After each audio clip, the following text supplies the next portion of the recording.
বিএনপির জাতীয় স্থায়ী কমিটির সদস্য আমির খসরু মাহমুদ চৌধুরীর সাথে সৌজন্য সাক্ষাৎকার ও মতবিনিময় করেছে চট্টগ্রাম মহানগর কৃষক দল। আজ ৩০ ডিসেম্বর সোমবার দুপুরে চট্টগ্রাম নগরীর আমির খসরুর বাসায় সাক্ষাৎকার ও মত বিনিময় করেন তারা।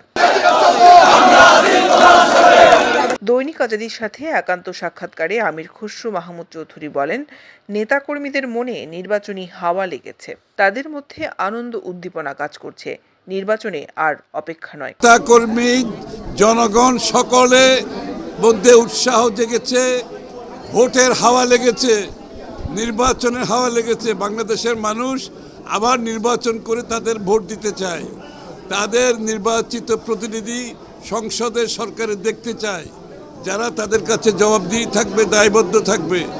গত ৩-৪টা ইলেকশনে কেউ নির্বাচনে ভোট দিতে পারে নাই। মানুষ ভোটের জন্য অপেক্ষা করতে রাজি নাই।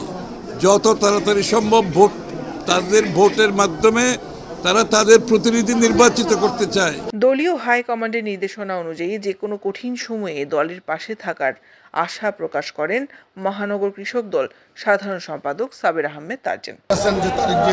বলেছেন ৩১ দফা কর্মসূচি দিয়েছেন, আমরা ৩১ দফা কর্মসূচিকে ধারণ করে সংস্কার কাজ করার জন্য আমরা এগিয়ে যাচ্ছি। আমরা আমাদের প্রাণপ্রিয় নেতারা কাছে এসেছি, নির্বাচনীয় ব্যাপারে নির্বাচন কিভাবে করা যায়, কিভাবে সুন্দরভাবে সুষ্ঠুভাবে নির্বাচন হবে, সেই ব্যাপারে আমরা দিক নির্দেশনা নেওয়ার জন্য আমরা এসেছি। এদিকে চট্টগ্রাম মহানগর কৃষক দলের প্রত্যেক ওয়ার্ড ও থানা পর্যায়ে নেতাকর্মীদের উপস্থিতি ছিল চোখে পড়ার মতো। বিভিন্ন দলীয় স্লোগানে প্রকম্পিত হয় শহরের মেহেরীবাগস্থ খসরুর বাসভবন চত্বর। দৈনিক আজাদী নিউজ ডেস্ক।